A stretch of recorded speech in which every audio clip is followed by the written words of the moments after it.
harus kita pahami kalau kita bicara tentang gereja. Yang pertama, gereja adalah sebuah tempat. Itu adalah tempat yang kita tuju setiap hari Minggu, di mana kaki kita melangkah. Jika tujuan kita adalah gereja, maka kita semua akan melangkah ke tempat yang sama, untuk kepentingan yang sama. Sekalipun kita berasal dari berbagai tempat yang berbeda-beda. Di gereja, kita menuju Tuhan. Gereja juga adalah sebuah peristiwa.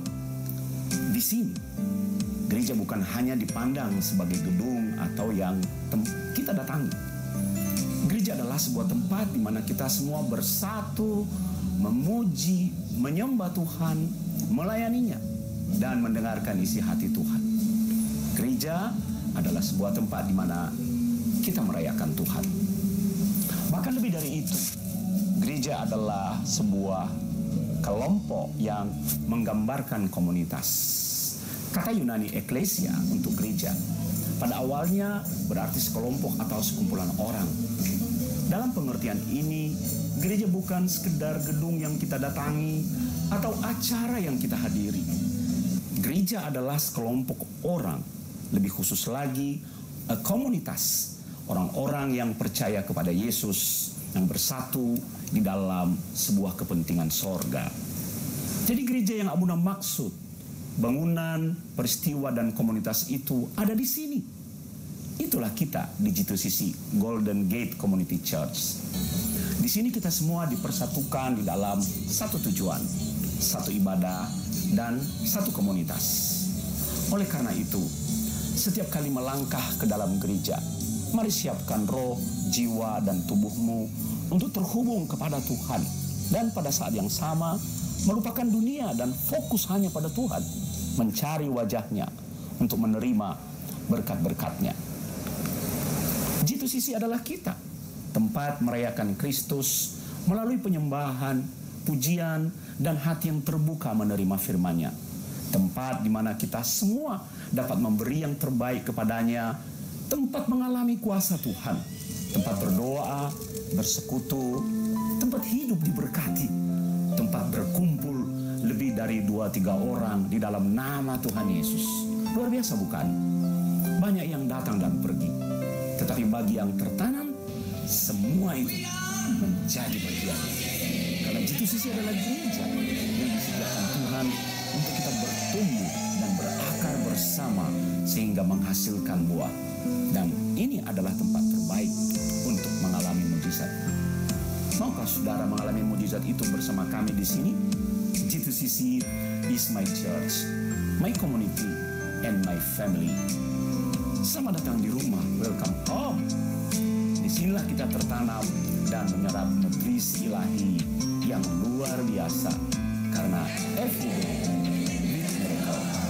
Welcome home, G2CC family.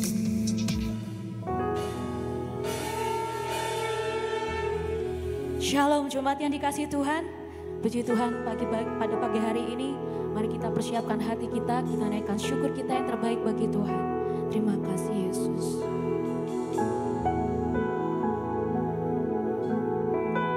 Kami bawa persembahan kami Tuhan, korban syukur kami ke hadapan-Mu Tuhan.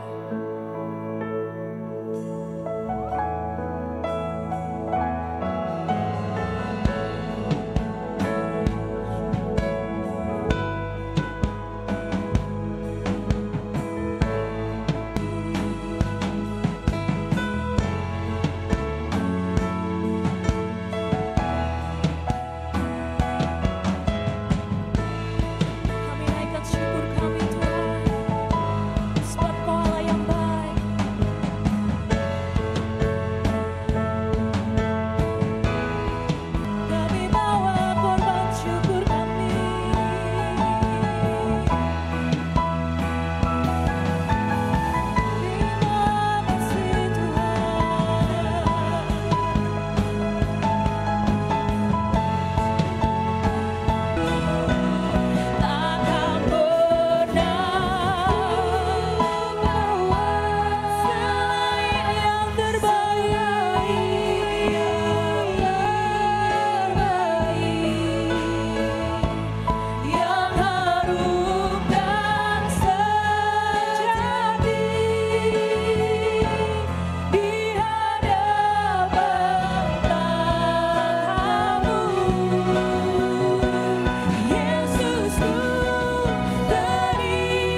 persembahan syukur kami di hadapan-Mu Tuhan.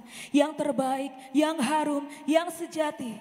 Biarlah pujian kami menyenangkan hati-Mu Tuhan. Dan sukacita surga memenuhi tempat ini. Kami percaya selagi pujian kami naikkan, Engkau melawat dan menjamah setiap kami. Terima kasih Tuhan, terima kasih Yesus. Engkau berkati ibadah kami hari ini. Segala pujian, hormat, kemuliaan hanya bagi nama-Mu. Hanya di dalam nama Tuhan Yesus, semua yang siap untuk bersuka bagi Tuhan. Mari bersama katakan, amin. Mari Bapak Ibu saya undang untuk bangkit berdiri. Kita percaya bahwa selagi kita menaikkan pujian dengan rasa syukur, maka akan ada kedahsyatan dari Tuhan. Amin. Boleh berikan sorak-sorai bagi Tuhan. Haleluya. Ada kuasa di dalam pujian.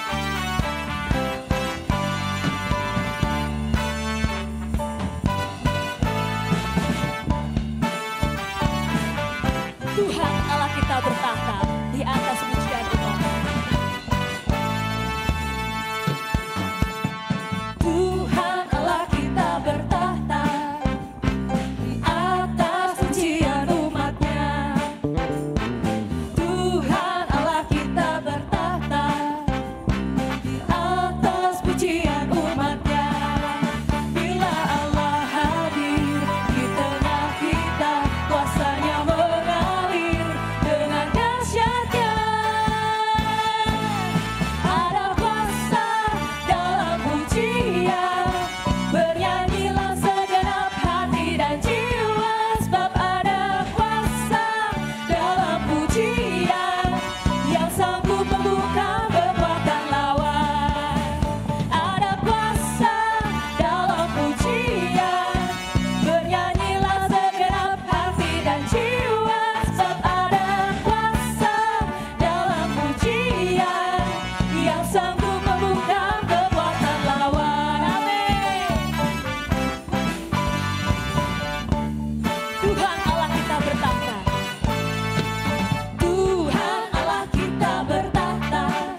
memuji Tuhan?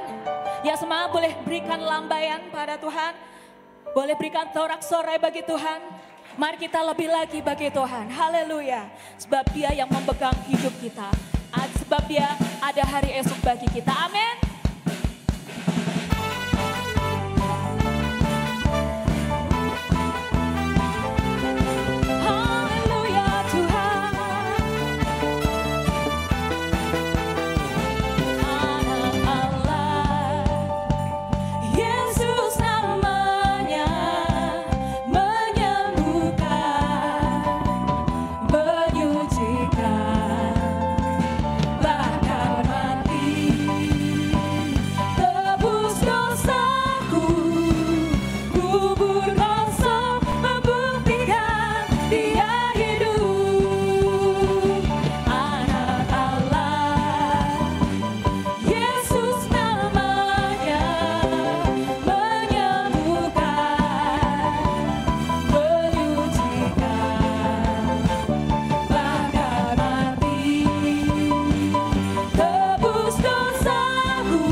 Terima kasih Tuhan, Engkau Allah yang setia. Engkau yang tahu apa yang kami perlukan dan kami butuhkan Tuhan. Terima kasih Yesus, Engkau Bapa yang setia.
pernah berubah dalam hidup kami Tuhan. Dulu, sekarang, dan selamanya. Kau tunjukkan kasih setiamu. Kau menyediakan yang ku perlu. Kau setia, kau mulia, tetap kau setia.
Katakan kau setia, kau mulia. Setia, kau. Sekali lagi katakan kau setia, kau mulia. Terima kasih Tuhan. Kau mulia, Bapa. Kau setia.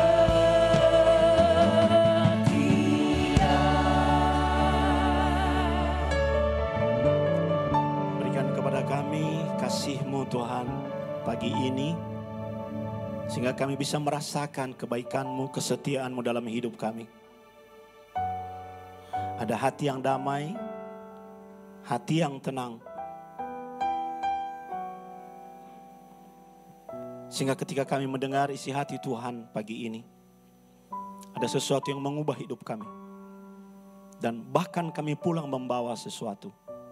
Ajar dan didik kami dengan kebenaran firman-Mu. Dan Roh Kudus bebas bergerak di tengah-tengah kami, mengurapi hidup kami. Demi nama Tuhan Yesus, semua yang siap mendengar isi hati Tuhan berkata, amin. Silakan duduk saudara. Shalom. Kita akan belajar dari kebenaran firman Tuhan dari kitab Pengkhotbah, saudara-saudara. Sebagaimana kita ketahui bahwa Pengkhotbah itu ditulis oleh salah satunya Salomo. Dan dia menulis kitab Pengkhotbah itu ketika dia sudah melampaui masa kejayaannya. Ketika dia muda, seperti Abuna pernah ajarkan, dia banyak menulis kitab Kidung Agung, masih hot, masih menyala, masih suka ngegas. Dan di akhir masa hidupnya, dia menulis kitab Pengkhotbah. Itu sebabnya kalau kita baca kitab Pengkhotbah itu, lebih bersifat filosofis, lebih bersifat reflektif tentang masalah hidup. Banyak pengajar-pengajar Alkitab menjelaskan kepada kita bahwa inti dari Pengkhotbah itu adalah semuanya sia-sia di bawah kolong langit. Sebenarnya enggak semuanya sia-sia, saudara. Banyak ide-ide di mana kita bisa merefleksikan hidup kita dari refleksi seorang pengkhotbah yang sudah melalui banyak hal. Melalui yang namanya lika-liku kehidupan, melalui yang namanya kebahagiaan, melalui yang namanya kemakmuran. Dan dia berkata, semua itu sia-sia karena apa? Kalau kita tidak mengandalkan Tuhan. Itu inti sebenarnya. Jadi bukan kesia-siaan intinya, tapi betapa pentingnya pengandalan akan Tuhan di dalam segala sesuatu. Itu sebabnya firman Tuhan pagi ini saya beri judul, perlombaan bukan untuk yang cepat. Dunia mengajar kepada kita kalau kamu mau menang, jadilah yang tercepat. Hari ini kita akan melihat dalam perspektif seorang pengkhotbah. Apa kunci kemenangan? Apa yang membuat kita berhasil di dalam hidup? Kita mulai membaca dari Pengkhotbah pasal 9 ayat 10 sampai ayat yang ke-11. Bisa baca ini di depan? Bisa? Tulisannya cukup besar? Oke. Kita baca sama-sama 2, 3. Lagi aku melihat di bawah matahari. Stop. Di bawah matahari. Berarti dalam kehidupan keseharian. Di bawah kolong langit. Itu artinya, saudara. Kita lanjut, saudara. 2, 3. Kemenangan perlombaan bukan untuk yang cepat. Dan keunggulan perjuangan bukan untuk yang kuat. Juga roti bukan untuk yang berhikmat. Kekayaan bukan untuk yang cerdas. Dan karunia bukan untuk yang cerdik cendekia. Karena waktu dan nasib dialami mereka semua. Ini akan menjadi poin kita yang akan kita bahas. Yang akan kita diskusikan, yang menjadi pesan Tuhan buat kita di dalam ayat yang ke-11. Kita lihat konteksnya di dalam ayat yang ke-10, saudara-saudara. Coba kita baca bersama-sama, 2, 3. Segala sesuatu yang dijumpai tanganmu untuk dikerjakan. Artinya, tangan kita ini harus berinisiatif. Yang dijumpai tanganmu. Jadi bukan yang datang kepada tanganmu, saudara. Itu beda, datang kepada tanganmu tidak sama dengan yang dijumpai tanganmu. Kalau dikatakan datang kepada tanganmu, berarti tanganmu pasif. Firman Tuhan ini berkata, yang dijumpai tanganmu, berarti tanganmu bergerak aktif. Dan apa yang dijumpai tanganmu itu jaminannya dari Tuhan itu. Kerjakanlah itu apa, saudara? Sekuat tenaga. Kita baca sama-sama, karena tak ada pekerjaan, pertimbangan, pengetahuan, dan hikmat dalam dunia orang mati, kemana engkau akan pergi. Berarti yang ada sebenarnya adalah kita harus berada di dalam dunia orang hidup.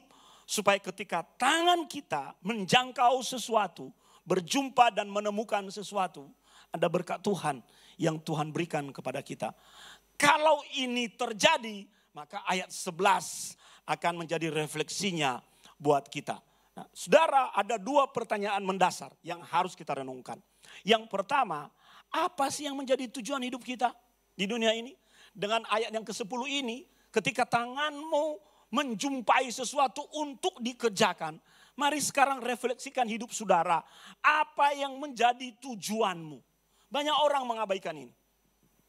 Sama seperti seorang dokter pernah berkata kepada Abuna, Pak Sony, banyak orang melakukan cek kesehatan, cek darah, cek tulang, cek paru-paru, cek apa lagi itu, cek jantung. Hampir semua kan kita begitu toh, kalau melakukan cek kesehatan toh. Tapi orang lupa mengecek otaknya. Makanya otak jadi kadang gerot. Karena lupa dicek. Di sana ada cukup oksigen enggak? Di sana ada penyumbatan atau tidak? Di sana ada pengentalan darah atau tidak? Kalau Anda sudah mulai lupa-lupa, misalnya ya saudara, misalnya Anda keluar dari satu ruangan, menuju satu ruangan, ada sesuatu yang timbul dalam pikiranmu. Dan ketika Anda tiba di ruangan yang baru, Anda akan bertanya, tadi aku mau ngapain ya? Itu tanda-tanda gerot. Jadi mulai hati-hati. Ketika Anda sudah malam tidak bisa tidur nyenyak, ya, sedikit-sedikit bangun, insomnia, itu artinya otakmu kekurangan oksigen.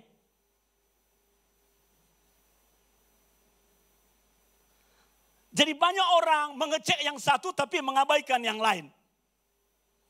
Kekurangan oksigen lama-lama kalau dibiarkan jadi gerot.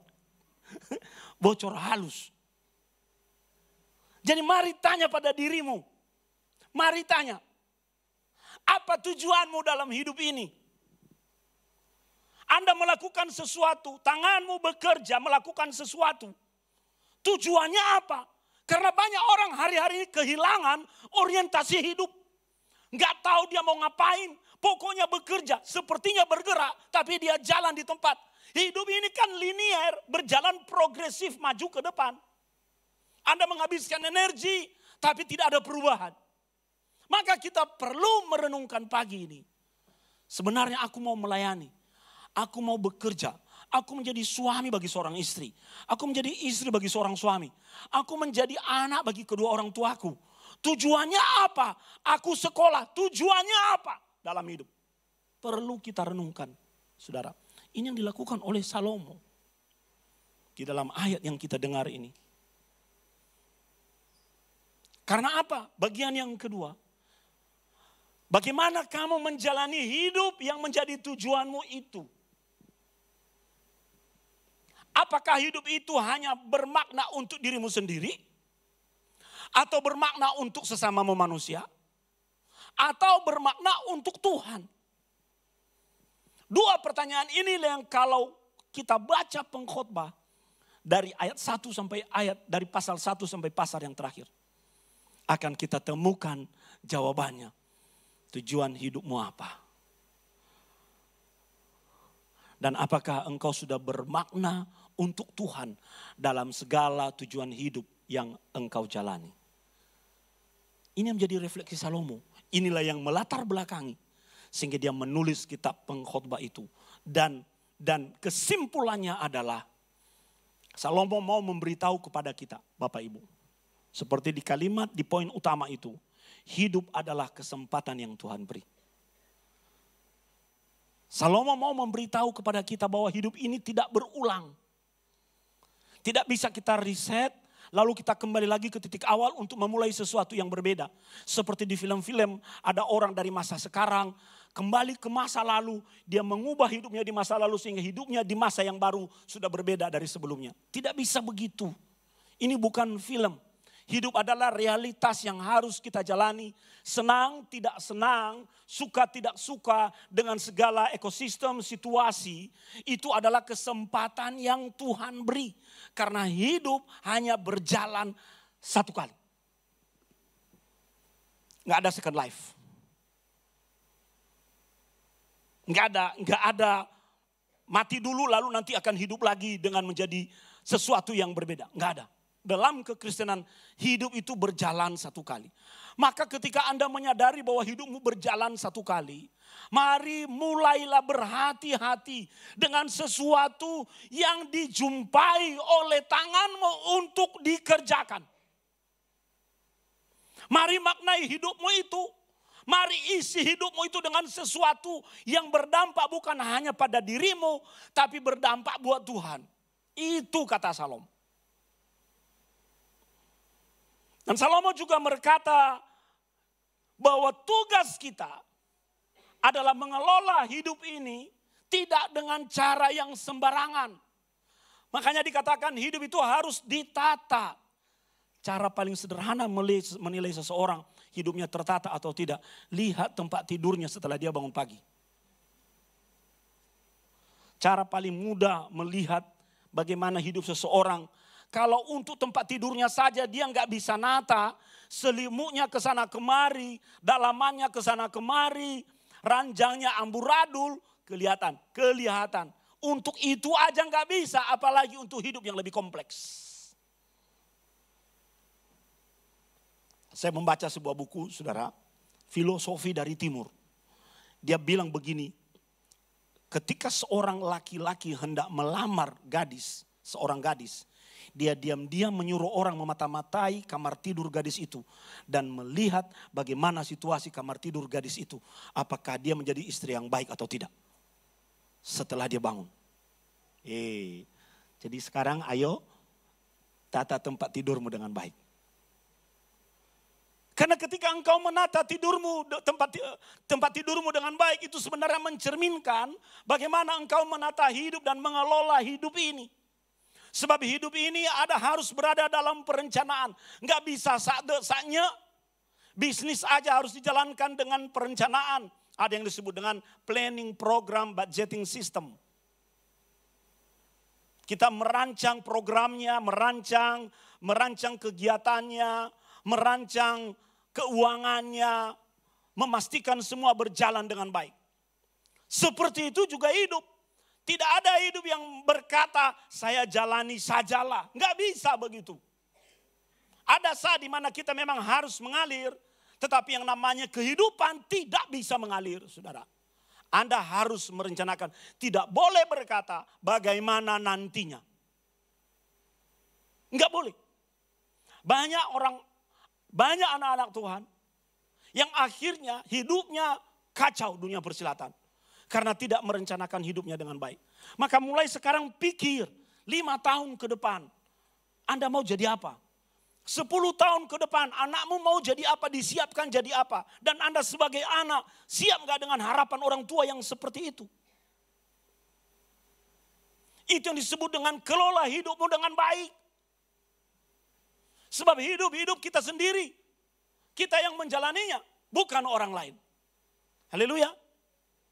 Orang lain hanya akan melihat kok. Hanya akan melihat yang tampak di permukaan. Yang berjuang. Oleh sebab itu kelola hidupmu dengan baik. Katakan kelola hidupmu dengan baik. Amin, amin. Mulai tata tempat tidurmu mulai besok. Ya.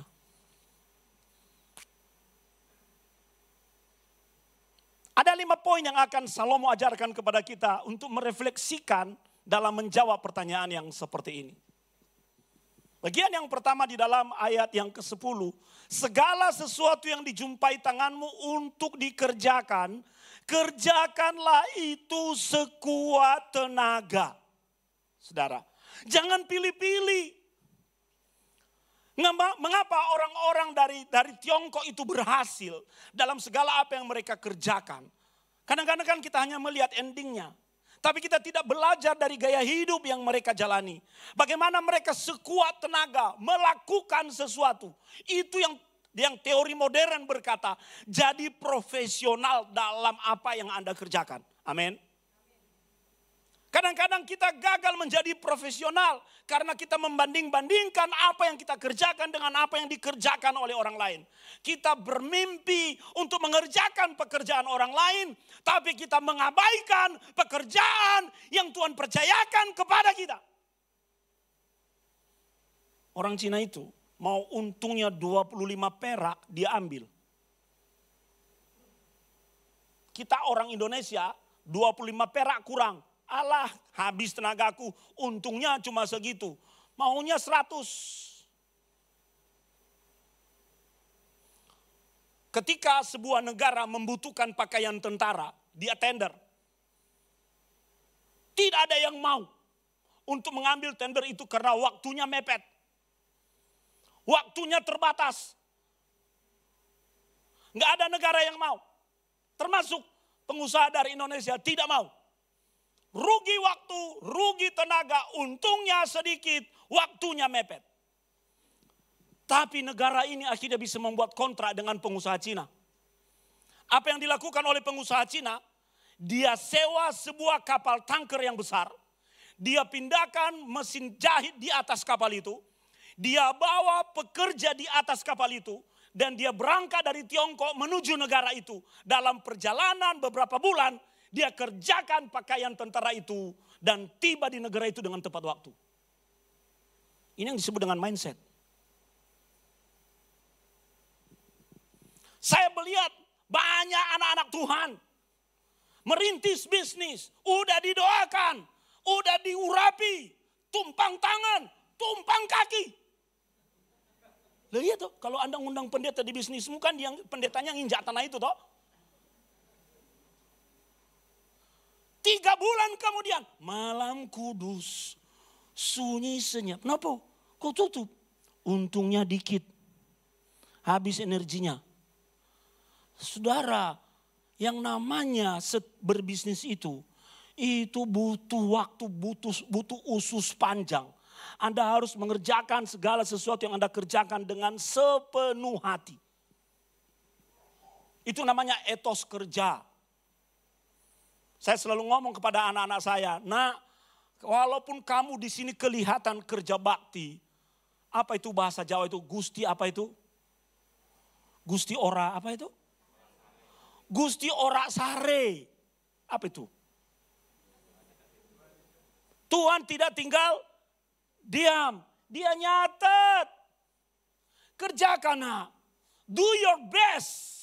Ada duitnya, nggak ada duitnya, lakukan. Di sini nanti Tuhan akan balas kepadamu. Lihat Papa. Saya selalu gitu saudara. Lihat Papa. Nggak ada duitnya pekerjaan ini. Nggak ada duitnya. Malah keluar bensin. Tenaga. Tapi lihat Papa. Saya selalu ngomong pada anak dua ini. Karena mereka anak milenial. Maunya langsung untung. Di sini Papa dapat berkat, di sini Papa dapat berkat, di sini Papa dapat berkat. Kerjakan sepenuh hati. Makanya dalam dunia persilatan ini, semuanya kembali pada hati. Iya tak? Hatimu. Nek hatimu wis ora beres, Anda gagal. Your heart. Ada hati, pasti ada cuan. Ini juga artinya cuan ya. Lihat toh, cuan. Makanya hati erat kaitannya dengan cuan. Kalau Anda sudah tidak punya hati dengan apa yang Anda kerjakan karena terlalu banyak variabel yang Anda hitung, nggak bisa. Makanya pengkhotbah berkata, kerjakan segala sesuatu yang jumpai tanganmu untuk dikerjakan. Kerjakan dengan sekuat tenaga. Itu secara profesional di situ itu. Harus Anda lakukan. Kerjakan sekuat tenaga. Kalau tidak, Anda mau pindah pekerjaan lain. Gagal. Karena ini soal hati. Nggak ada hati, nggak ada cuan.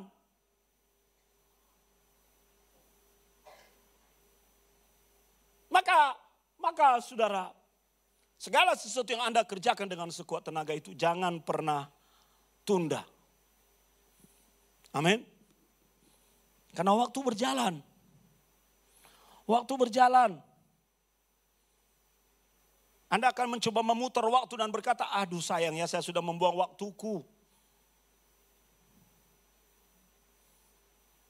Enggak bisa lagi kita kembali kepada waktu. Waktu berjalan. Oleh sebab itu apa yang ditemukan oleh tanganmu, kerjakan dengan baik dan jangan pernah menundanya dan berkata besok. Besok masih ada waktu. Anda akan berjumpa dengan variabel lain yang belum tentu sesuai dengan apa yang sedang Anda alami saat ini. Jangan menunda. Kasih tahu kiri kananmu, jangan tunda-tunda. Amin, amin, amin. Dan yang kedua, prinsip yang penting di sini adalah selalu berikan yang terbaik dalam segala hal. Karena Anda menjadi orang yang profesional, lakukan lebih dari standar yang dituntut kepadamu. Ini kunci keberhasilan, saudara. Next to miles, 2 miles berikutnya. Manusia bisa melupakan dan bisa tidak menghitung itu.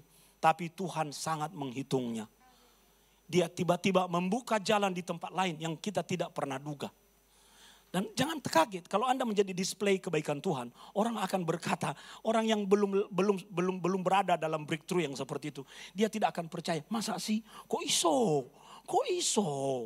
Ya, Anda balik mbok ya dibalik. Jangan lagi bertanya kok iso kepada orang lain. Biar orang lain yang bertanya kepadamu, kok iso? Dibalik situasinya. Supaya Anda bisa mengalami perubahan mindset. Seberapa sering saya menyaksikan orang-orang yang berkata kok iso, makanya akhirnya makannya iso. Dia nggak bisa mengalami breakthrough karena selalu bertanya kok iso yo, masa sih, apa yo? Orang Semarang yang bilang itu bukan apa yo, enggak yo, gitu. Dibalik sekarang, bukan Anda yang ngomong itu, tapi biar orang lain yang ngomong itu kepada saudara, enggak yo, mosok sih. Karena kita menjadi display kebaikan Tuhan. Kadang-kadang memang saya ngerem. Tidak menceritakan lagi kebaikan-kebaikan itu. Takut orang lain yang belum siap jadi iri. Bisa mencengangkan soalnya. Bisa membuat orang bukan bersyukur puji Tuhan. Mencibir. Banyak yang seperti itu saudara.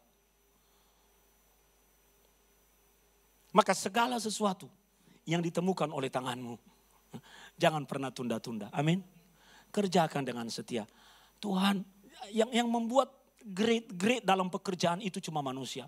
Jangan berkata pekerjaanku pekerjaan kelas bawah yang kasar.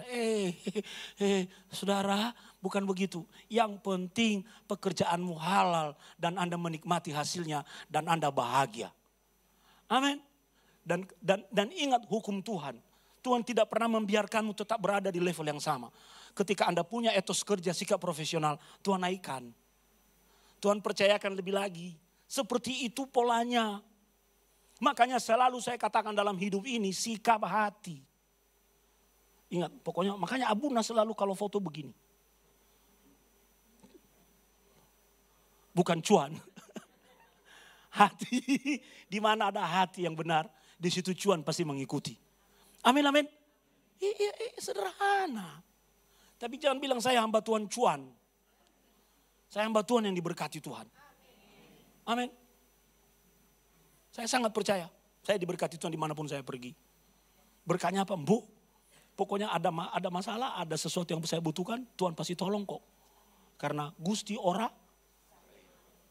sare ya. Ada R-nya. Sare. Bu Siska kenapa ketawa? Ya, berikan yang terbaik. Amin, amin. Kasih tahu kiri kanan beri yang terbaik.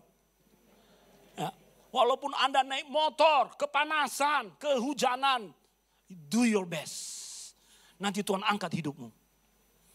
Tuhan angkat. Saya pernah jadi pengerja, saudara.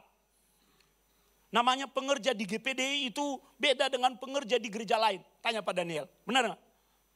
Ngosek WC, ngepel, ganti lampu. Saya ditelepon, di mana? Di rumah, tolong ganti lampu. Di pastori. Saya datang, naik motor, hujan-hujan. Gembalaku naik mobil. Aku naik motor, kehujanan, pulang ke rumah kedinginan. Do your best. Tuhan memperhitungkan itu. Tuhan perhitungkan. Ketika makan nanti sisa potongan kue yang diberikan kepada saya. Saya nikmati semua berkat itu. Saya pernah mengikuti seorang hamba Tuhan. Sampai seminar di Jakarta. Dia tidur di hotel. Saya makan di warung Tegal di Jakarta. Makan di warteg. Saya mandi di stasiun kereta api. Di mana itu? Di stasiun kereta api pusat itu. Di Gambir. Toiletnya bau, saya ampun, ya ampun, baunya minta ampun. Saya bayar tukang jaga toiletnya, Pak aku mandi ya, saya kasih dia 5.000. Jaga barang saya. Saya mandi sambil bau. Saya lakoni, saudara. Do your best. Tuhan melihat hati. Ketika makan nanti dia duduk di meja VIP. Saya lihat dari luar, udah selesai makan belum. Saya keluar di luar gedung cari makan sendiri. Tuhan melihat hati. Tuhan melihat hati. Jadi kalau Abuna berada dalam posisi seperti sekarang. Itu bukan terjadi serta-merta. Jangan berkata, kok iso? Moso? Orang yang begitu gak akan pernah bisa mencapai hal maksimal dalam hidupnya. Ya. Enggak pernah. Saya pernah tidur di ruang pengerja. Daripada nyewa hotel, tidur diinapkan di ruang pengerja di pastori gereja. Saya lakoni, saudara. Oleh sebab itu mari kita belajar dengan yang namanya sepenuh hati itu. Amin. Karena kadang-kadang kalau kita tidak sepenuh hati, kita gagal untuk mencapai keberhasilan diri kita sendiri. Kita lebih banyak mengukur orang lain. Akhirnya kita melupakan apa yang dijumpai oleh tangan kita. Itu yang pertama. Masih bersama-sama dengan Abuna? Poin yang kedua, ayat 11. Perlombaan bukan untuk yang cepat, perjuangan bukan untuk yang kuat. Saudara. Maksud Salomo mengatakan ini, keberhasilan bukan ditentukan oleh kecepatan. Enggak. Keberhasilan tidak ditentukan oleh kekuatan. Tidak ditentukan oleh kepintaran manusia. Tapi keberhasilan dalam hidup, Salomo menyadari dan mau memberitahu kepada kita hari ini, bahwa keberhasilan ditentukan bagaimana Anda menjalani pekerjaanmu, hidupmu disertai oleh Tuhan. Sederhana dan kita semua sudah tahu rumus ini. Sebab orang yang disertai oleh Tuhan, saya definisikan sebagai orang bejo. Apa bejo itu? Orang yang beruntung. Kenapa Donald Bebe selalu berantem dengan sepupunya si Untung? Karena Donald sudah berusaha mati-matian, tapi yang dapat berkatnya adalah si Untung. Anak milenial nggak ngerti cerita ini. Saya masih punya 2 jilid itu Donald Bebe. Dan sekarang ada PDF-nya. Bisa kita beli 25.000 seluruh serial Donald Bebe, Tintin, Asterix. Oh, saya beli semua saudara. Saya baca kalau di pesawat, di stasiun saya baca. Saya baca ulang. Si Donald yang kerja keras, si Donald yang capek-capek, yang dapat untungnya siapa?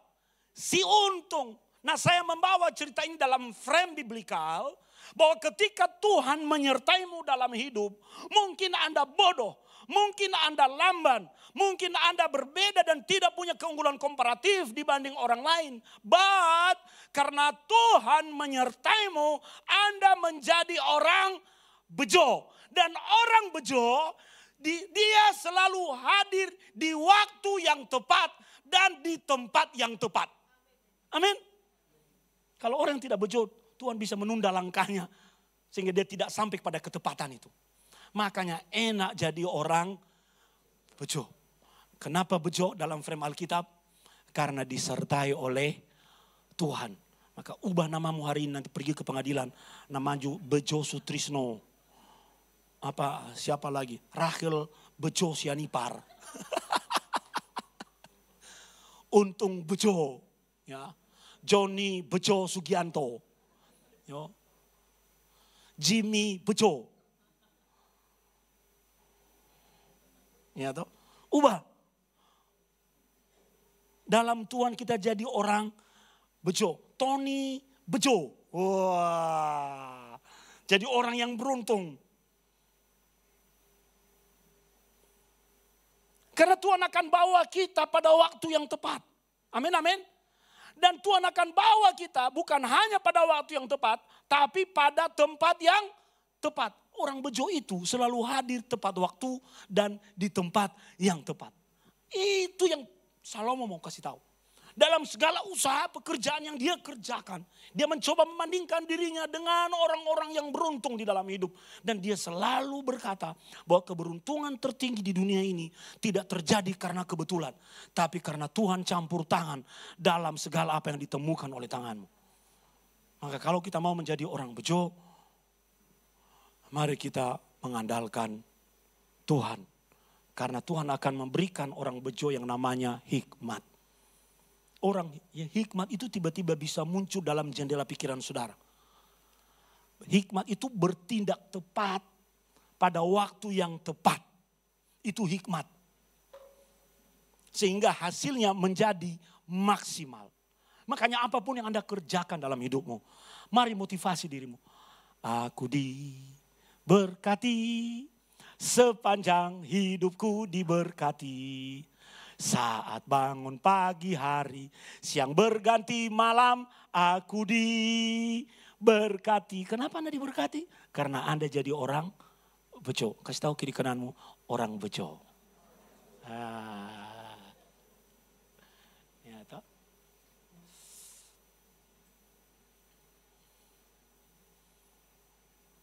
Revo ini kan punya nama panjang.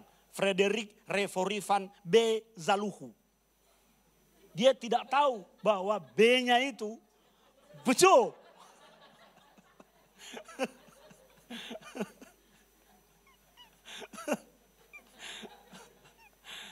Dia ini sangat bejo dalam hidupnya dibanding saya, saudara. Kalau saya banding-bandingkan terjadi increasing generation. Saya berkata, hidupmu kok bejo amat toh, apa-apa begini. Beda dengan yang papa dulu. Dia selalu bilang begini, Pak, memang anak itu kalau papa kencing berdiri, anak kencing berlari. Jadi jangan kaget nanti kalau di mana-mana Anda lihat Revo Bejo itu lagi kencing sambil berlari-lari. Iya toh. Dan memang beda sekali. Saya kadang-kadang review kami dalam fellowship. Nak, kamu kok bejo amat toh nak?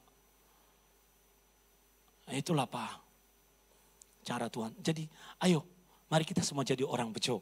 Karena kita melakukan dengan hikmat Tuhan. Haleluya. Oke. 5 poin. Baru sampai yang kedua. Masih bersama-sama dengan Abuna? Oke. Yang ketiga. Karena manusia berada dalam waktu yang terbatas. Ingat saudara-saudara, di dalam perjalanan waktu itu Tuhan beri kesempatan. Dan yang namanya waktu dan kesempatan itu adalah anugerah yang Tuhan berikan kepada kita. Kita nggak bisa ngulang lagi. Nggak bisa ngulang lagi. Sebagai pendeta saya pernah menemukan seorang anak datang ke pemakaman bapaknya. Bapaknya belum dimasukkan dalam peti. Dia coba suapin bapaknya dengan sendok terbaik dan makanan terbaik. Saya berkata, telat, ngawur, salah itu. Harusnya selama hidup. Selama bapakmu masih hidup, Anda beri yang terbaik buat orang tuamu. Kita nggak bisa mengulang waktu. Kita nggak bisa mengulang kesempatan. Karena dalam perjalanan hidup kita, Tuhan sebenarnya selalu membuka kesempatan seperti jendela dalam ruang dan waktu. Jepret. Kita mau ngambil nggak? Kalau tidak mau ngambil, dia akan tutup atau kesempatan itu dimasuki oleh orang lain dan tertutup. Tuhan memberikan waktu dan kesempatan bagi semua orang. Jadi jangan pernah komplain pada Tuhan. Tuhan, kenapa orang ini punya kesempatan lebih besar dari punyaku? Dia lebih banyak mendapat peluang dibanding apa yang saya alami. Tidak, saudara. Salomo memberitahu bahwa Tuhan itu memberikan waktu dan kesempatan kepada semua orang. Dan karena waktu sangat terbatas, tidak selamanya manusia hidup. Maka poin ini penting, hidup ini singkat. Karena singkat, gunakanlah waktumu dengan bijak. Amin. Mumpung masih kuat, mumpung masih bertenaga, lakukan segala sesuatu dengan maksimal. Ada waktu nanti mungkin kita nggak kuat berjalan, kaki kita lemah dan sebagainya. Hidup ini singkat. Tidak selamanya kita kuat. Daya tahan tubuh akan makin lemah seiring dengan waktu. Rambut sudah mulai beruban, kulit sudah mulai keriput, tulang sudah semakin rapuh, saudara. Tenaga tidak lagi sama seperti waktu kita 17 tahun. Maka setiap Anda berhadapan dengan waktu dan kesempatan yang Tuhan berikan dalam hidupmu, gunakan dengan bijak. Jangan sia-siakan, jangan tura-turu. Tahu tura-turu? Kalau Anda menghabiskan waktumu dengan tura-turu, Anda akan menjadi pemimpi, bukan pemimpin. Kalau Anda tahu itu kesempatan yang Tuhan berikan kepadamu, ambil dan gunakan. Karena belum tentu Tuhan akan membuka lagi. Jadi, Salomo mau mengingatkan kita, selama Anda masih punya waktu. Haleluya. Mari lakukan kebaikan kepada orang. Mari tolong orang lain. Mari manfaatkan setiap peluang yang Anda. Selama Anda, Tuhan masih berikan kepada kita waktu. Saya banyak belajar mengenai pemanfaatkan waktu itu dari Pak Daniel, terus terang. Saya kadang-kadang diskusi dengan dia, nanti kadang-kadang dia datang. Abuna ada di gereja? Ya, aku singgah sebentar. Pak Daniel dari mana ini? Gini. Saya banyak belajar sebenarnya. Mumpung masih kuat Abuna. Dia selalu berkata begitu sama saya. Mumpung masih kuat Abuna, aku masih punya tenaga. Itu sisi positif. Jadi ketika Anda berinteraksi dengan seseorang, ambil hal-hal positif dari hidupnya. Oh iya ya. Ambil. Bukan membuat kita jadi oportunis, saudara. Kita harus menyadari bahwa kita ini berada di dalam timeline. Jangan pikir ulang tahun itu akan membuat umurmu lebih panjang. Tidak, Anda semakin mendekat dengan yang namanya kematian. Makin menjauh dari kelahiran, tapi makin mendekat dengan kematian. Sebab tidak ada yang namanya umur panjang dan tetap sehat. Enggak ada yang namanya itu tidak mati-mati. Enggak ada, hanya di film itu. Maka selama kita ada waktu, mari kita sebagai anak hormat pada orang tua. Suami sayang istri, orang tua sayang anak. Sayang anak. Apa dulu sayang anak itu? Jajanan itu sayang anak. Mari kita lakukan yang terbaik buat Tuhan. Mari kita lakukan beberapa hal yang perlu kita kerjakan. Mengampuni orang, membereskan hati. Supaya kalau hatimu beres, cuan akan datang mendekat. Nanti minggu depan atau bulan inilah Abuna ngajar tentang hati dan cuan. Saya belajar dulu ya, karena kemarin saya barusan beli buku The Spirit of Mammon. Saya akan ngajar itu, saya lagi baca dulu, tunggu saya belajar. Gunakan setiap waktu dan kesempatan itu. Makanya ada lagu, hidup ini adalah kesempatan. Hidup ini untuk melayani Tuhan. Ini dari firman ini. Jangan sia-siakan waktu yang Tuhan beri. Hidup ini hanya sementara. Wah, dalam ini, dalam. Ini dari lagu ini dari pengkhotbah. Mari perhatikan ayat yang 11 di poin yang keempat. Hari ini kita mengalami perubahan paradigma. Karena di atas segala kapasitas manusia ada yang namanya campur tangan Tuhan. Itu sebabnya Salomo berkata, kita baca sama-sama 2-3. Pelari yang tercepat tidak selalu menang di dalam perlombaan. Benar kan? Benar kan? Maju tidak selalu menang loh saudara. Ada perlombaan mundur justru menang. Apa itu? Tarik tambang. Gitu. Itu mengingatkan kita. Lomba tarik tambang itu menang itu kalau mundur. Pelari yang tercepat. Makanya kita harus mulai berhitung dalam Tuhan. Kadang-kadang ambisi kita membuat kita ingin mendahului orang lain. Ingat perlombaan antara si kancil dengan siapa itu? Kura-kura. Siapa yang duluan sampai? Kura-kura. Karena bukan dia yang tercepat tapi dia pakai otaknya. Makanya Salomo berkata, pelari yang tercepat tidak selalu menang di dalam perlombaan. Apa yang dikatakan oleh Salomo? Supaya mindset kita berubah. Kita baca yang kedua. Prajurit yang terkuat tidak selalu menang di dalam pertempuran. Daud dan Goliat, mana yang lebih kuat? Goliat. Mana yang lebih banyak senjatanya? Goliat. Mana yang punya mentalitas tentara yang hebat, prajurit yang hebat dalam peperangan? Goliat. Siapa yang menang? Daud. Senjata Daud cuma apa itu? Ketapel, batu pengumban. Supaya kita sadar bahwa kekuatan kita belum tentu membuat kita menjadi orang yang nomor satu dalam dunia persilatan ini. Yang ketiga, kita baca sama-sama 2-3. Orang bijak kadang-kadang bisa kelaparan. Ya. Jangan pikir kemampuanmu berhikmat, kebijakan yang ada dalam dirimu bisa membuat perutmu kenyang. Saya lagi mengikuti beberapa reels, ada seorang YouTuber atau digital creator. Digital creator ini sengaja mengikuti pengemis-pengemis tertentu.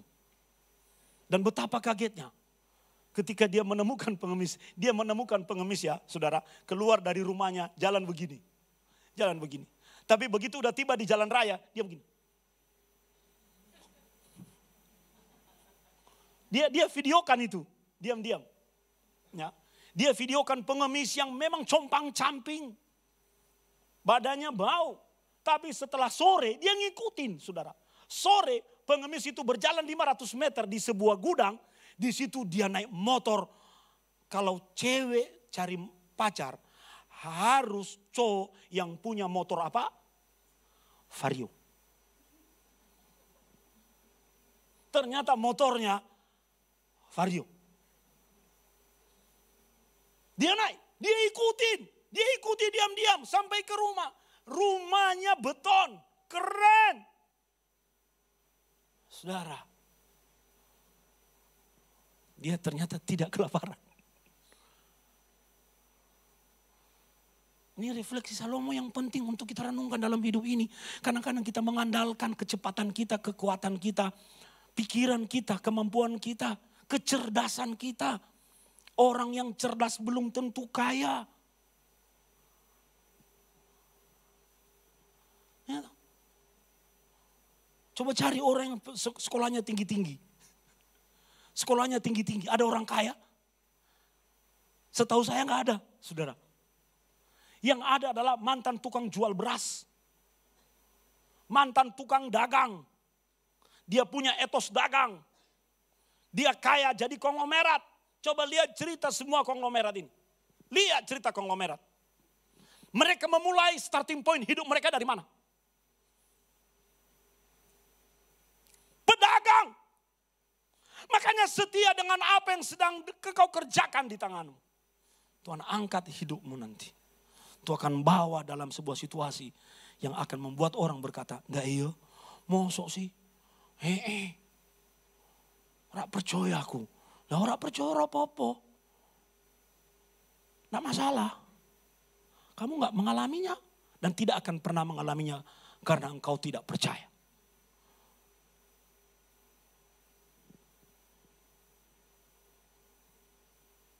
Dan yang terakhir kata Salomo ini, kita baca sama-sama.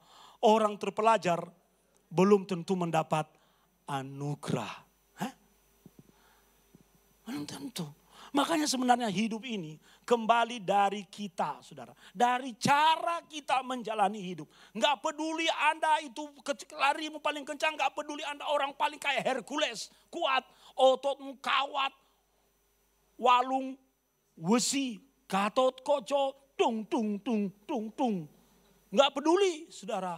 Caramu menjalani hidup yang akan membuatmu berhasil. Dan itu hanya bisa ketika Anda menjalani Tuhan. Jangan lihat pekerjaan orang lain. Setia pada apa yang kau kerjakan. Engkau akan melihat berkat Tuhan menyertaimu. Yang terakhir, saudara. Di dalam ayat 12. Hati-hati dengan yang namanya perangkap kehidupan. Hati-hati dengan yang namanya jerat. Itu biasanya dipakai oleh pemburu-pemburu dan memancing binatang-binatang dengan makanan.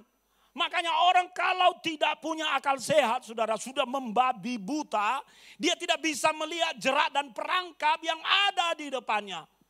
Karena udah, apa namanya itu ya, udah kalap, mata petang. Tahu mata petang? Apa petang? Gelap. Kalau jalan mata gelap itu tabrak sana tabrak sini. Kehilangan kewaspadaan terhadap yang namanya jerat itu. Makanya selalu saya ingatkan tidak selalu peluang yang ada di depanmu berasal dari Tuhan. Ketika Anda melihat peluang itu karena ada sesuatu niat di dalam dirimu yang tidak sesuai dengan isi hati Tuhan. Anda pikir itu peluang, ternyata itu jerat yang menangkapmu. Seperti ikan yang tertangkap dalam jala yang mencelakakan. Dan seperti burung yang tertangkap dalam jerat. Begitulah anak-anak manusia yang terjerat pada waktu yang malang. Hati-hati. Semua orang di dunia ini butuh duit.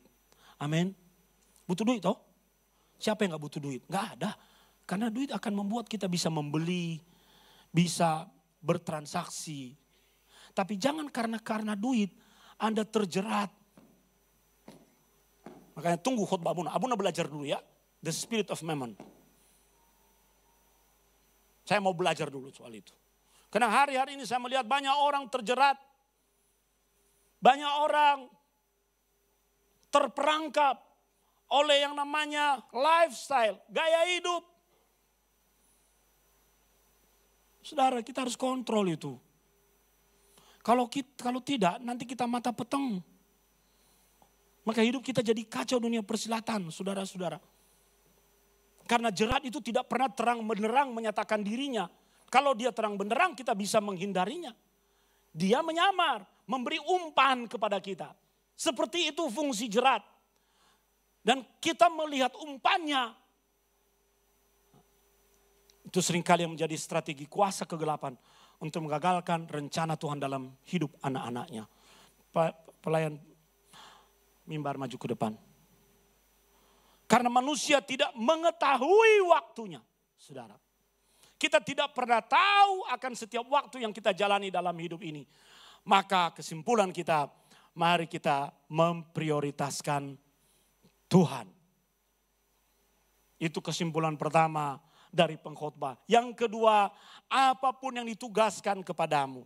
Mau levelnya besar, levelnya kecil. Mau dipandang orang, mau tidak dipandang orang. Mau cuan banyak, cuan sedikit.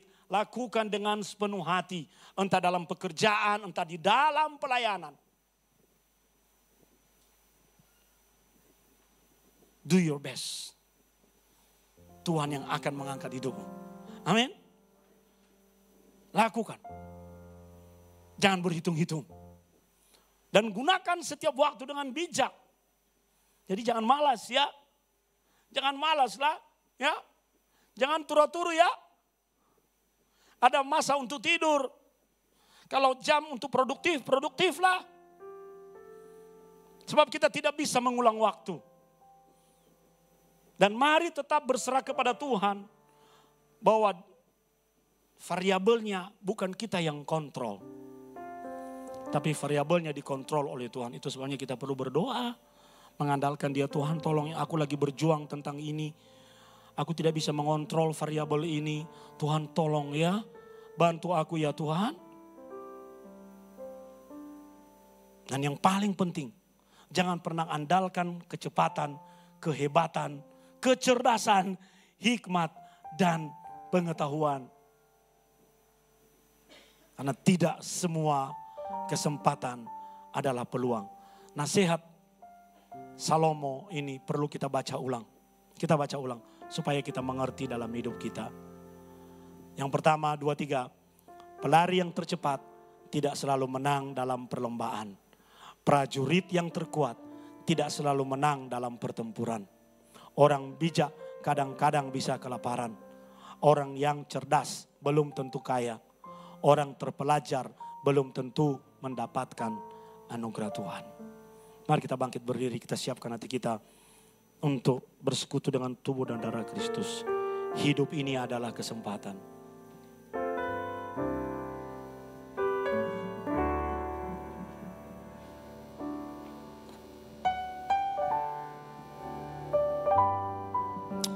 Tuhan, terima kasih buat kebenaran firman-Mu. Memberikan kesadaran baru dalam hidup kami. Seringkali kami gegabah, emosional. Biarlah firman-Mu mendidik kami. Sehingga kami lebih bijak menjalani hidup ini. Tidak semua hal harus berjalan seperti apa yang kami mau. Tapi biarlah kami belajar agar menjalani hidup dengan apa yang Tuhan mau. Hidup ini adalah kesempatan. Hidup ini, pelayan perjamuan maju ke depan. Melayani Tuhan. Jangan sia-siakan waktu yang Tuhan beri. Hidup ini harus jadi berkat. Hidup ini adalah kesempatan. Hidup ini untuk melayani Tuhan. Amin. Jangan sia-siakan waktu yang Tuhan beri. Hidup ini harus jadi berkat. Oh Tuhan, oh Tuhan, pakailah hidupku. Yesus berkati roti dan anggur ini. Tangan kami menerimanya sebagai roti dan anggur, tapi iman kami melihatnya sebagai tubuh dan darah Kristus. saatnya nanti ku tak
Angkat roti ini tinggi-tinggi di hadapan Tuhan dan dengarkan firman Tuhan dari Amsal pasal 16 ayat 9. Hati manusia memikir-mikirkan jalannya, tetapi Tuhanlah yang menentukan arahnya dan langkahnya. Sebab apa yang telah aku teruskan kepadamu telah aku terima dari Tuhan. Yaitu bahwa Tuhan Yesus pada malam waktu ia diserahkan, mengambil roti dan sesudah itu ia mengucapkan syukur atasnya. Ia memecah-mecahkannya dan berkata, inilah tubuhku yang telah diserahkan bagi kamu. Perbuatlah ini menjadi peringatan akan aku. Apakah engkau percaya bahwa roti yang kau pegang ini adalah lambang dari tubuh Kristus? Dan ketika engkau memakannya, engkau bersekutu dengan tubuh Kristus. Mari kita makan di dalam nama Tuhan Yesus.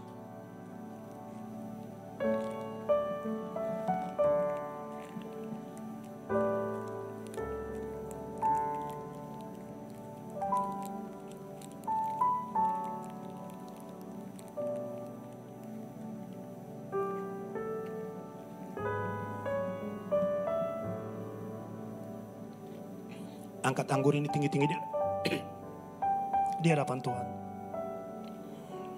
Demikian juga Yesus mengambil cawan sesudah makan dan berkata, cawan ini adalah perjanjian baru yang dimateraikan oleh darahku. Perbuatan ini setiap kali kamu meminumnya menjadi peringatan akan aku. Apakah engkau percaya bahwa anggur yang kau pegang melambangkan darah Kristus? Dan ketika engkau meminumnya, engkau menjadi bagian dari penebusan Kristus? Mari kita minum di dalam nama Tuhan Yesus.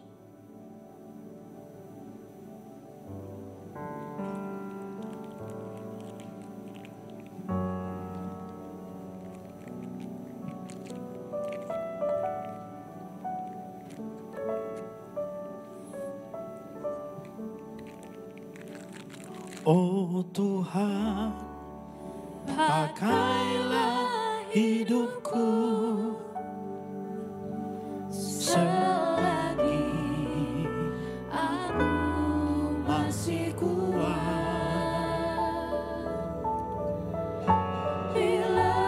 Revo akan menutup dalam doa. Ku tak berdaya lagi, hidup ini sudah jadi berkat. Oh Tuhan, pakailah hidupku. Oh Tuhan, pakailah hidupku. Pakai hidup kami selagi kami masih kuat ya Tuhan. Aku masih kuat. Bila saatnya nanti ku tak berdaya lagi, hidup ini sudah jadi berkat. Tuhan, ini hati kami. Engkau yang tahu mana-mana yang terbaik untuk setiap kami. Ajar kami untuk memahami jalan-jalan-Mu, walaupun itu tak terselami. Tapi kami mau tetap percaya kepadamu, karena kami yakin Engkau yang tahu masa depan. Engkau yang punya rancangan yang terbaik untuk setiap kami. Ajar kami Tuhan, anak-anak-Mu untuk setia dalam perkara-perkara kecil. Ajar kami untuk setia tanpa mencari laba, tanpa mengutamakan keuntungan. Tapi ajar kami untuk dengan sungguh-sungguh bekerja keras dengan segenap hati kami, melakukan segala hal yang Tuhan percayakan dengan sungguh-sungguh seperti untuk Tuhan dan bukan untuk manusia. Dan kami yakin ada waktunya nanti Tuhan akan mengangkat hidup kami dan mempercayakan perkara-perkara yang lebih besar. Tuhan berkati kembali hamba-Mu Abu Nasoni yang telah menyampaikan firman. Tambah-tambahkan hikmat-Mu supaya boleh mendewasakan kami jemaat-Mu menjadi tubuh Kristus yang kuat di dalam roh, punya iman, punya mental baja, menjadi anak-anak Tuhan yang tidak mudah menyerah, tapi boleh dengan kokoh bertahan dan memberi dampak yang baik untuk orang-orang di sekitar kami. Biarlah setiap benih firman itu boleh bertumbuh di hati kami, dan kami bukan hanya menjadi pendengar firman saja, tapi kami mau jadi pelaku firman-Mu Tuhan. Kami percaya ada pelangi sehabis hujan, ada janji Tuhan, ada berkat Tuhan yang terbaik di balik semua cobaan, tantangan hidup yang sedang kami alami. Kami mau terus pegang teguh kepada janji-Mu dan tetap memandang kepadamu. Dan kami mau hidup takut akan Engkau, karena itu adalah hal yang utama dan yang terutama yang harus kami cari selama kami hidup. Terima kasih Tuhan. Beshem Yeshua, di dalam nama Yesus sama-sama kita katakan amin. Silahkan duduk Bapak Ibu, kita akan dengar pengumuman.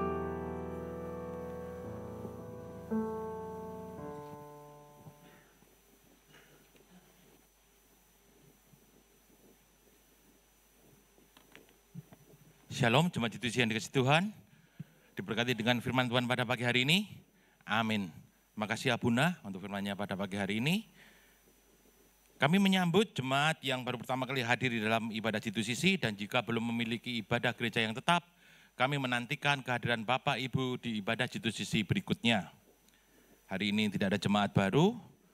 Nanti sore ada ibadah raya pukul 5 sore di gereja. Juga ada ibadah online pukul 5 sore di channel YouTube Pastor Sony Saluku. Hari Rabu ada firman online pukul 7 sampai pukul 8 di Zoom dan di YouTube Pastor Sony Saluku. Hari Jumat ada breakthrough prayer pukul 5 sore di gereja. Komsel Youth 4G diadakan Sabtu pukul 4 sore di gereja. Dan minggu depan ada ibadah pagi dan ibadah sore di gereja bersama Abuna Sony Saluku. Sehabis ibadah ada donor darah pukul 8.30 ya di bawah. Bagi seluruh sidang jemaat yang hadir bisa untuk mengikuti donor darah. Mengucapkan selamat ulang tahun dan selamat ulang tahun pernikahan kepada seluruh sidang jemaat yang merayakan sepanjang minggu ini. Tuhan Yesus memberkati dan memberikan umur panjang. Demikian info gereja sepekan, selamat hari Minggu, Tuhan Yesus memberkati, Shalom.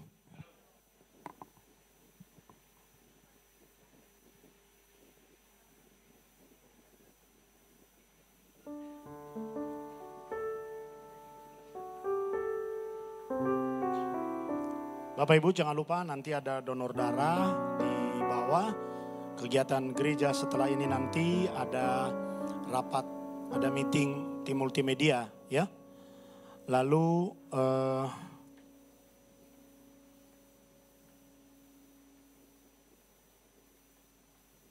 itu aja ya. Kita tunggu anak-anak sekolah minggu dulu naik ke atas.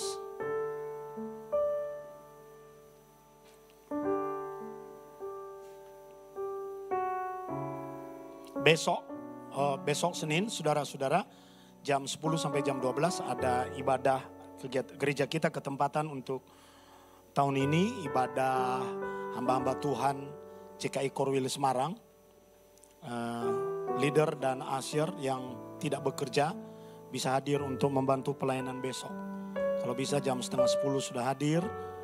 Tapi kalau Anda memiliki kesibukan yang lain selain yang bertugas, tidak harus hadir ya.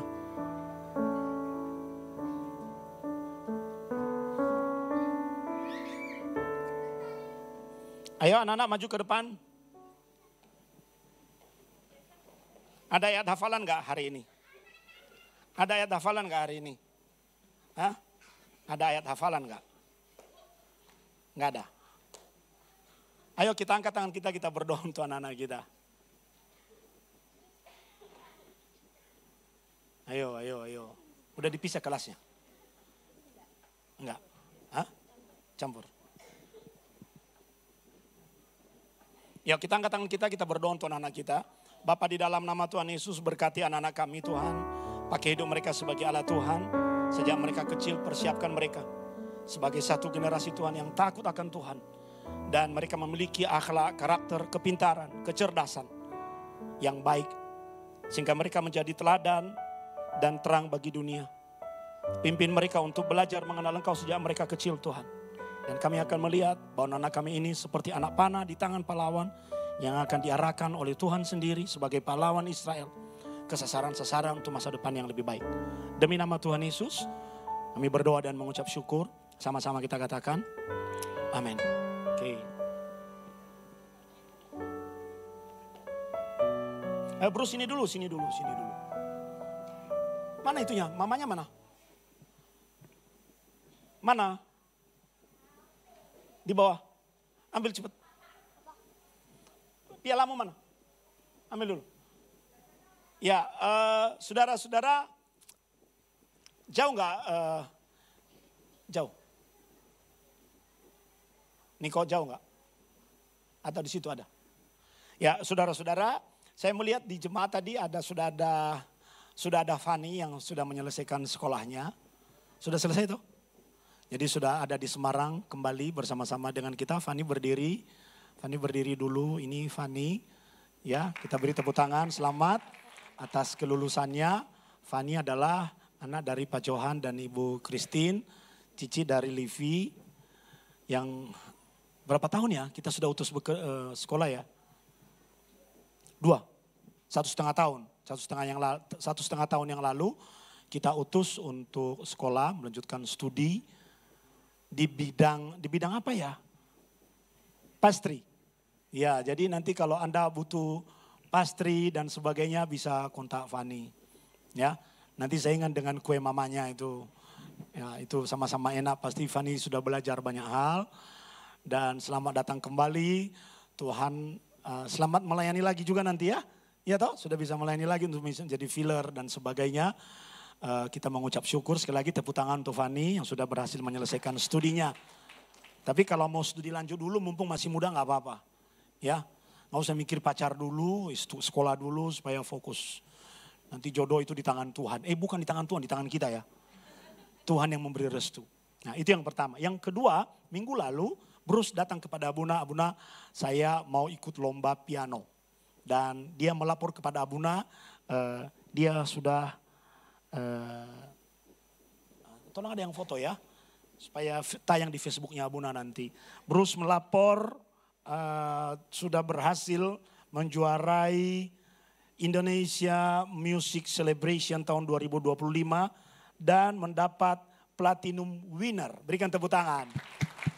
Piano. Ini calon pelayan Tuhan di G2CC. Saya minta Farel dan JJ berdiri sebentar. Berdiri nak, berdiri, gak apa-apa.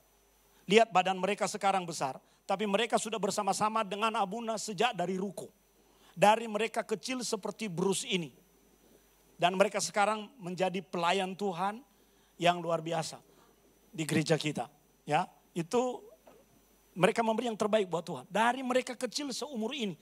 Jadi nanti saya akan melihat anak-anak seperti ini akan marry dan mungkin kalau umur saya panjang, saya akan memberkati mereka. Amin. Dan berdoakan. Ya. Jadi silakan duduk. Ya. Itu dua anak muda itu ya memang namanya anak muda lah ya. Ya kita wajar-wajar nakal-nakal dikit. Tapi jangan nakal yang kebangetan. Ya, harus pintar ya. Itu juga yang dari ruko itu dulu, yang penari-penari itu dari kecil saudara. Seperti Alet itu. Dan hari ini kita sudah punya cadangan pemain musik masa depan. Untuk G2CC. Amin, amin. Ya, selamat buat Bruce. Bisa nggak main di situ di atas sebentar? Abuna mau lihat. Lah pialanya ini benar enggak? Ya, selamat ya. Selamat ya. Coba pegang dulu. Iya, pegang yang benar dong. Biar difoto sama papa. Tayang di Facebook Abuna. Facebook Abuna itu sekarang sekali tayang itu 10.000 itu di 2 jam pertama. Ya, 10.000 viewers. Tapi yang nge-like sedikit. Tidak apa-apa, yang penting kan viewersnya. Yang dicatat Facebook kan viewersnya. Oke. Hebat ya. Nanti besok jadi pemain musik di gereja. Ya. Oke. Ya, congratulations. Luar biasa. Tepuk tangan sekali lagi buat Bruce. Oke. Ada yang ulang tahun, saudara? Mari kita bangkit berdiri. Yang ulang tahun maju ke depan. Bruce ulang tahun kan? Wah, kita makan-makan hari ini. Pesta ucapan syukur khusus dari orang tua Bruce untuk juara dan ulang tahun. Mari kita bangkit berdiri, saudara.